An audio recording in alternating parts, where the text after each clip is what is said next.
Hello. आज हम लोग बात करेंगे काइनेमेटिक्स की। काइनेमेटिक्स का ये जो काइने वर्ड है, ये बना है काइनेसिस से, जिसका मतलब होता है मोशन। इसीलिए इसमें हम मोशन की मैथ्स यानी मोशन को स्टडी करते हैं। ठीक है। तो सबसे पहले हम समझ लें, हम रेस्ट और मोशन कहते किसे हैं। अगर किसी बॉडी की पोजीशन टाइम के साथ चेंज नहीं हो रही तो हम कहते हैं वो बॉडी रेस्ट में है। और अगर किसी बॉडी की पोजीशन टाइम के साथ चेंज हो रही है तो हम कहते हैं वो बॉडी मोशन में है। जैसे ये बोर्ड, ये रेस्ट में है, इसकी पोजीशन चेंज नहीं हो रही। और अगर सड़क पे चलती हुई कोई कार ले ले तो वो बॉडी मोशन में है, क्योंकि कार मूव कर रही है। ठीक है।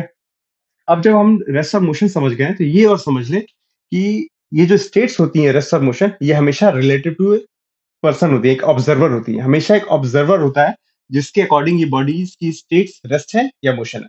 अगर ऑब्जर्वर चेंज होगा तो स्टेट भी चेंज हो सकती है। जैसे ये बोर्ड मेरे रेस्पेक्ट में रेस्ट में है, मैं मेरे अकॉर्डिंग ये रेस्ट में है। वो कार जो सड़क पे मूव कर रही है वो मेरे अकॉर्डिंग मोशन में है। पर अगर मैं किसी चांद पे बैठे किसी से पूछूं तो वो कहेगा ये बोर्ड जो मेरे लिए रेस्ट में था उसके लिए मोशन में है। क्यों? क्योंकि अर्थ पूरी मूव हो रही है, तो अर्थ पे रखा हर एक सामान हर एक चीज मूव हो रही है, यानी ये बोर्ड भी मूव हो रहा है। तो उस ऑब्जर्वर के लिए जो चांद पे है ये बोर्ड मोशन में है, और मेरे लिए ये बोर्ड रेस्ट में है। इसका मतलब ये साफ है कि कोई भी ऑब्जेक्ट की स्टेट, वो रेस्ट या मोशन, वो डिपेंड करता है ऑब्जर्वर कौन है। अगर ऑब्जर्वर चेंज होगा तो स्टेट भी चेंज हो सकती है। दूसरा एग्जांपल ले लेते हैं। जैसे ट्रेन ट्रेन में दो पैसेंजर्स अगर आमने सामने बैठे हुए हैं तो दोनों की ही स्टेट एक दूसरे के रिस्पेक्ट में रेस्ट है। एक पैसेंजर दूसरे को देख रहा है, वहीं पे बैठा हुआ है, मूव नहीं कर रहा है। दूसरा पहले को देख रहा है, दोनों ही वो भी मूव नहीं कर रहा है, यानी दोनों की ही स्टेट एक दूसरे के रिस्पेक्ट में रेस्ट में है।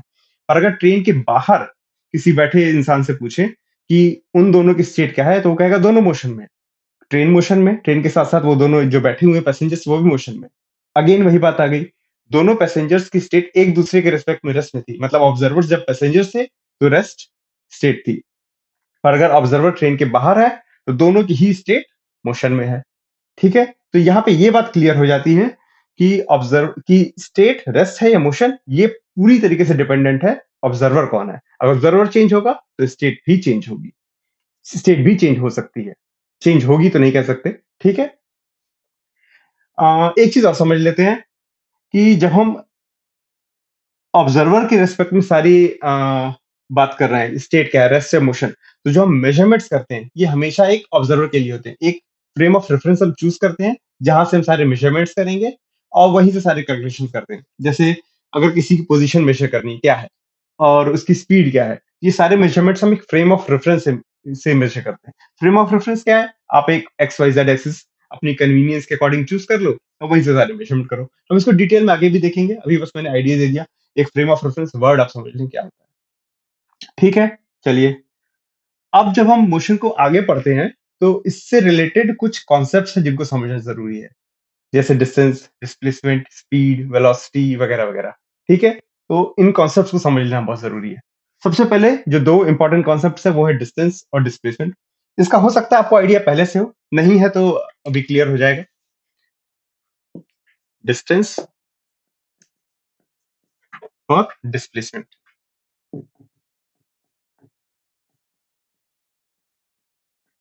ठीक है। अगर कोई बॉडी ए से बी मूव कर रही है,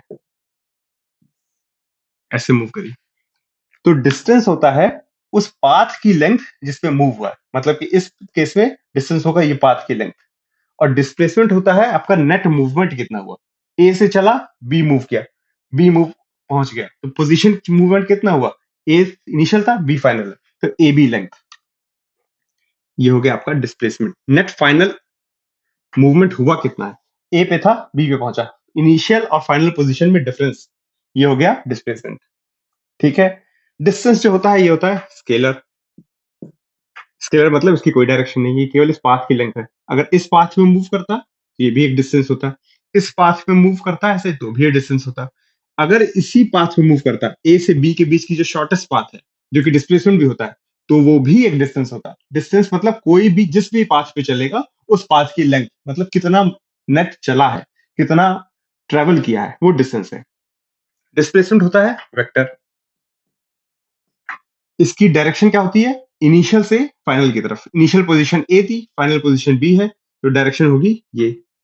ठीक है। इसकी लेंथ कितनी होगी, वो होती है इनिशियल और फाइनल पोजीशन के बीच में जो शॉर्टेस्ट पाथ है उसकी लेंथ, या जो शॉर्टेस्ट डिस्टेंस है वो होता है डिस्प्लेसमेंट। ठीक है, एक बात और क्लियर हो जाती है, डिस्टेंस जो होता है हमेशा ही डिस्प्लेसमेंट से बड़ा होगा या बराबर होगा, है ना। अगर मूवमेंट किसी भी पाथ पे हो रहा है जो कि शॉर्टेस्ट पाथ नहीं है तो डिस्टेंस बड़ा होगा, और अगर मूवमेंट शॉर्टेस्ट पाथ पे हो रहा है, अगर बॉडी शॉर्टेस्ट पाथ के ही अलोंग मूव कर रही है ए से बी के बीच में, तब डिस्टेंस डिस्प्लेसमेंट के बराबर होगा।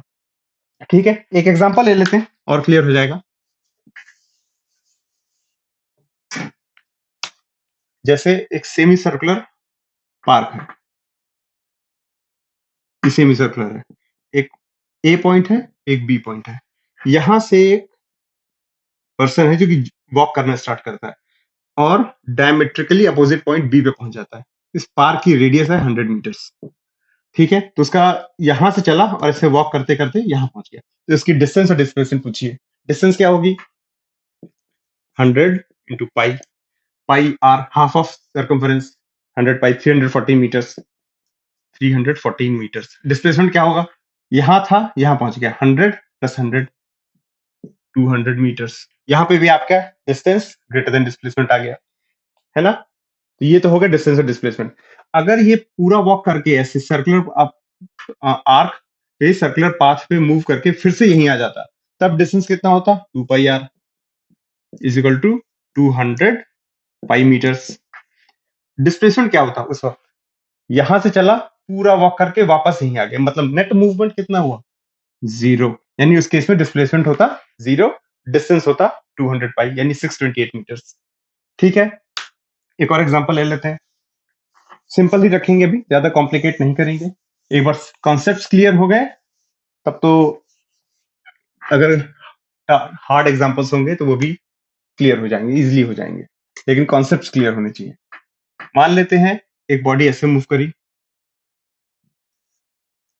ये है आपका 2 मीटर्स, ये है 1 मीटर, और ये है 3 मीटर।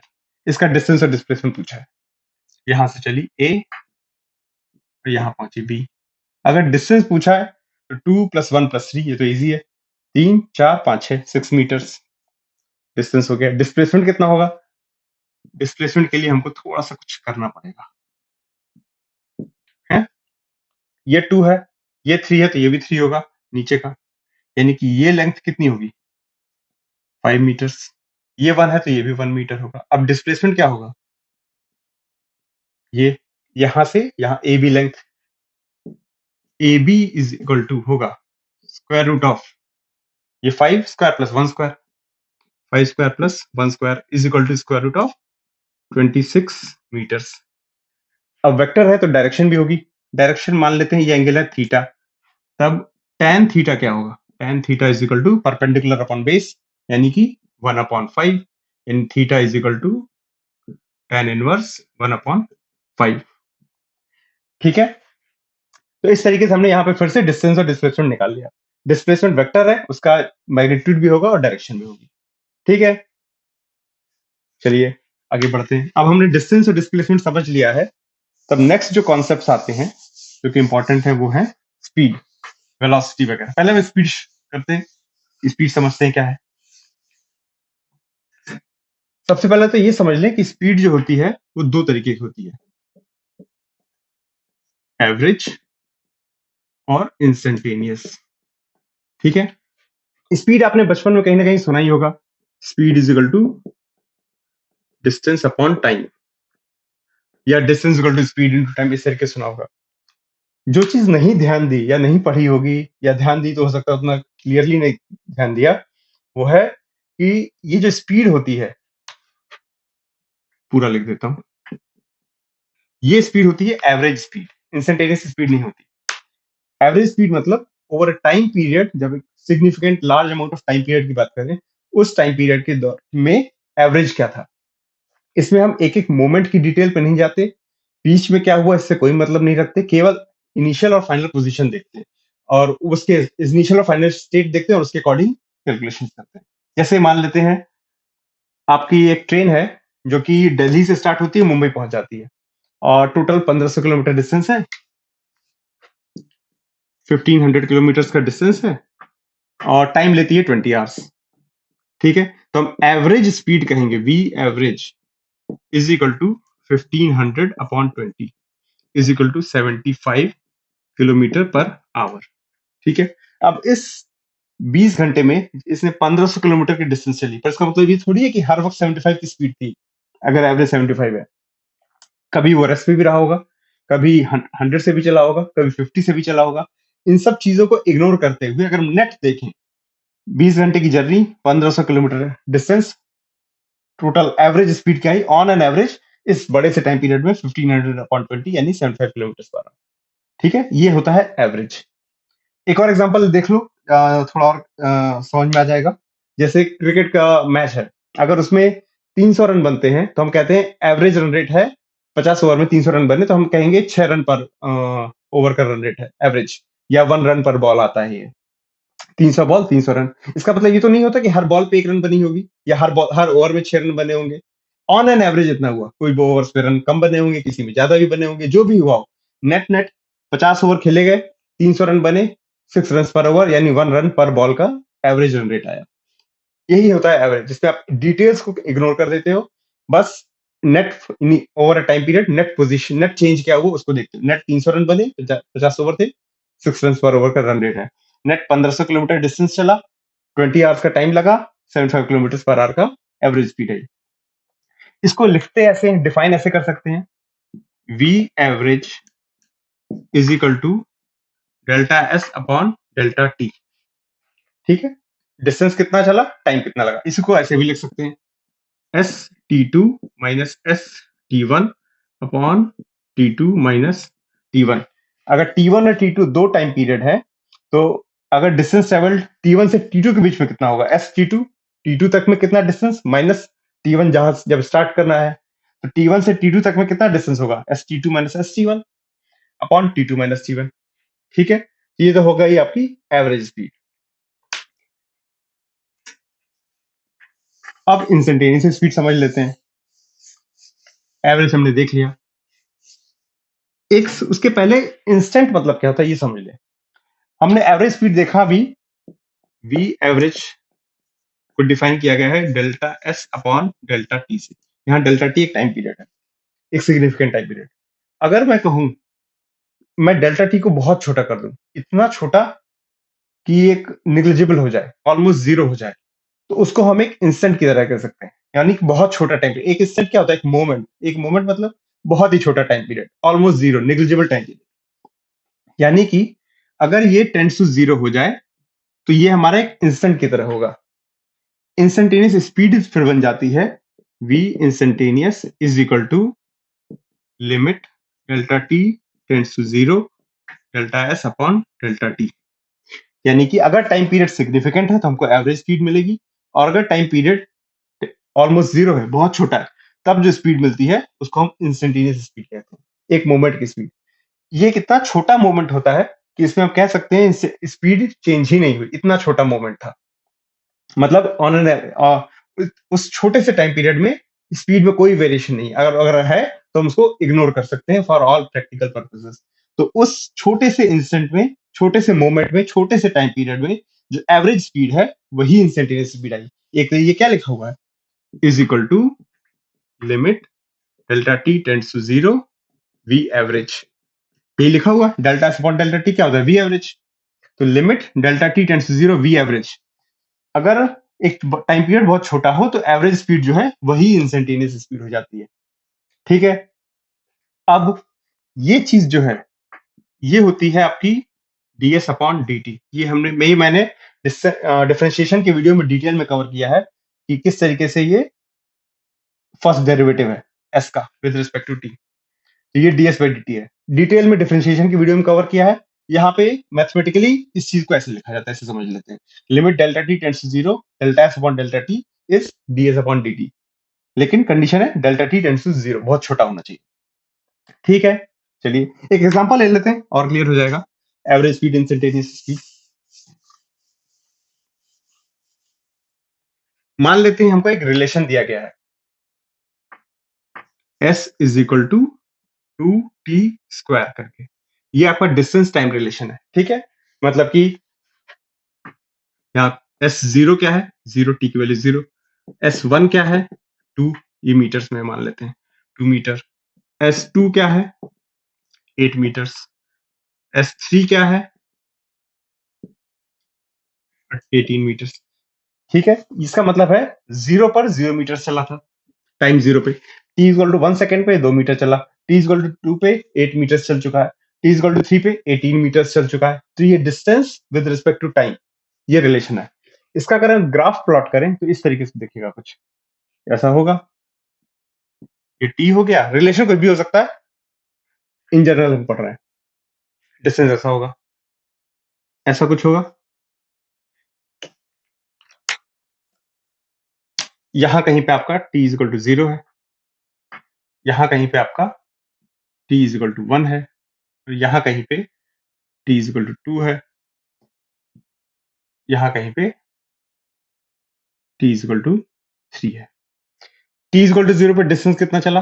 ये होगा s0। t इक्वल टू 1 पे डिस्टेंस कितना चला? ये होगा s1। t इक्वल टू 2 पे डिस्टेंस कितना चला? ये होगा s2। t इक्वल टू 3 पे डिस्टेंस कितना चला? s3, है ना। अब अगर मैं कहूं मुझे 1 सेकंड तक में t इक्वल टू, सॉरी एक गड़बड़ है, ये t इक्वल टू 0 यहां नहीं है, यहां होगा ऑरिजिन पे। हम कहीं भी मान सकते हैं, पर मान लेते हैं यहां पे है। ये है t इक्वल टू 0, ठीक है। मान आप कहीं भी सकते थे, पर कन्वीनियंस इसमें है कि हम और t इक्वल टू 0 पे s इक्वल टू 0 माने, ठीक है। ऑरिजिन वहीं पे रखे जहां पे टाइम है 0 है, ठीक है। तो अब v एवरेज अगर मैं कहूं 1 सेकंड तक का, 0 से 1 सेकंड तक का कितना होगा? Delta S upon delta T, मतलब कि S1 minus S0 upon 1 minus 0। S1 कितना है? 2, तो 2 मीटर्स पर सेकंड आ गया। 0 से 1 सेकंड तक में एवरेज स्पीड 2 मीटर पर सेकंड। v एवरेज कहां से कहां? मान लेते हैं 0 से 2 निकालना है हमको। 0 टू 2 क्या होगा? S2 माइनस S0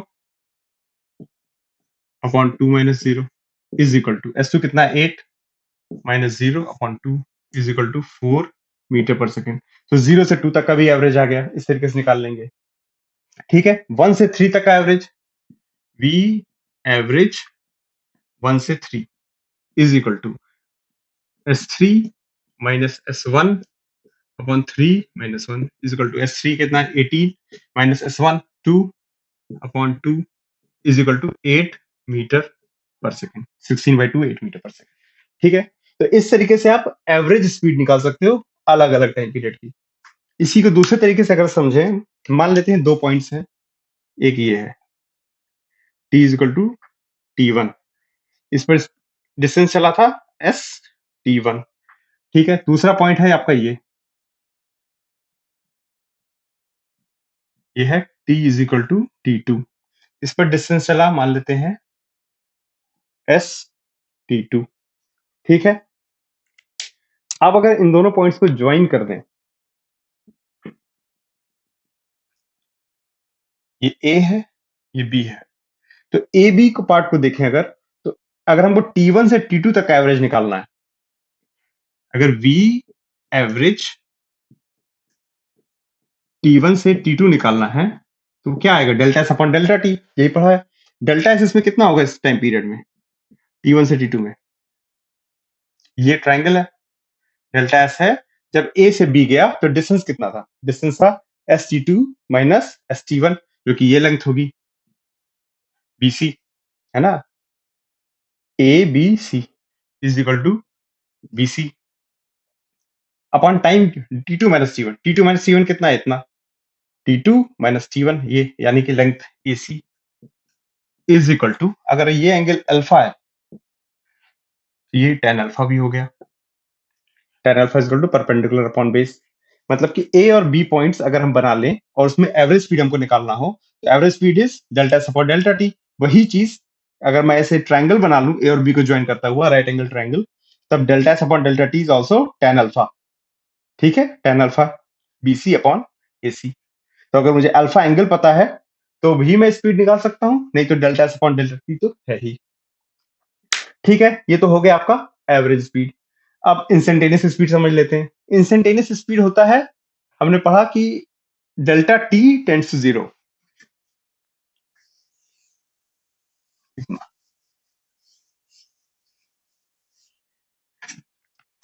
हमने पढ़ा v instantaneous is equal to limit delta T tends to zero delta S upon delta T, यही होता है ds by D T, ds by D T. ठीक है, अब delta T tends to zero है, मतलब कि बी पॉइंट जो है ए पॉइंट के नजदीक है ना, ए पॉइंट के नजदीक है, इसका मतलब है बी और ए के बीच की डिस्टेंस ऑलमोस्ट जीरो है। अगर ऑलमोस्ट जीरो होगा तो ये जो लाइन होगी, ये जो 2 पॉइंट से जा रही, कट कर रही है इस ग्राफ को, वो एक तरीके से इस पर टेंजेंट बनने लगेगी। ठीक है, ऑलमोस्ट उसी की तरह हो जाएगी, क्योंकि ए और बी जो है बहुत नजदीक हो जाएंगे, बहुत पास हो जाएंगे, एक तरीके से दोनों पॉइंट्स को टच करते हुए चली जाएगी। टेंजेंट एक ही पॉइंट पर टच करती है, लेकिन इतने पास कर दे कि एजम्पशन है ऑलमोस्ट टच करेगी दोनों पॉइंट्स को। तो अगर मुझे ए पॉइंट पर स्पीड निकालनी है तो मैं ये भी कर सकता हूँ, इंस्टेंटेनियस स्पीड निकालनी है तो मैं उस पर टेंजेंट ड्रॉ करूं, और वो टेंजेंट जो अल्फा एंगल बनाएगी, टेन अल्फा, अगर टेंजेंट का एंगल है तो वो is equal to V instantaneous. ठीक है, ऐसे भी निकाल सकते हैं, यही इज इक्वल टू होता है ds बाई डी टी के। इस केस में s is equal to two T square है, तो v इज इक्वल टू क्या आएगा, d by D T of two T square is equal to 4t। यानी कि v1 क्या होगा, 1 सेकंड पे स्पीड 4 मीटर पर सेकंड, v2 क्या होगा 8 मीटर पर सेकंड 2 सेकंड्स पे। तो हर टाइम पे स्पीड चेंज हो रही है, 2 मीटर पर सेकंड, 4 मीटर पर सेकंड, 8 मीटर पर सेकंड, अलग अलग स्पीड आएंगी। ये है इंस्टेंटेनियस स्पीड। एवरेज स्पीड मतलब एक टाइम पीरियड पे, इसको हम कहेंगे ठीक t इज इक्वल टू 1 पे स्पीड कितनी थी, 4 मीटर पर सेकंड, मतलब ठीक जब 1 सेकंड हुआ था उस वक्त स्पीड इतनी थी, उस इंस्टेंट पे, उस मोमेंट पे स्पीड थी 4 मीटर पर सेकंड। ठीक 2 सेकंड्स पे स्पीड थी 8 मीटर पर सेकंड, मतलब 2 सेकंड के बाद उस बॉडी की स्पीड हो गई थी 8 मीटर पर सेकंड उस मोमेंट पे। एवरेज स्पीड नहीं है, एवरेज स्पीड भी 0 से 2 निकालना होगा अगर हमको 0 से 2 सेकंड तक की स्पीड निकालनी है।